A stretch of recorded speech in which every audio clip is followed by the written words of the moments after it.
কচুরলতি খেতে কম বেশি আমরা অনেকেই পছন্দ করি, আর সেটা যদি হয় চিংড়ি মাছ দিয়ে তাহলে তো কোনো কথাই নেই।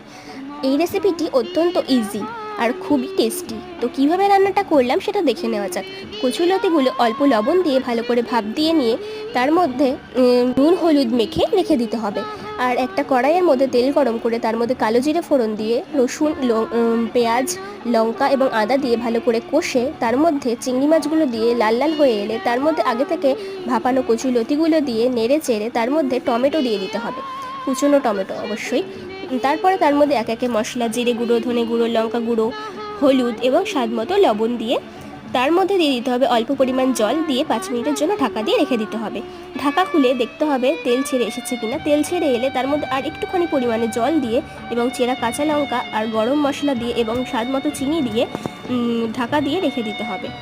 দিয়ে তারপরেই আমাদের রেডি একদম গরম গরম কচুরলতি।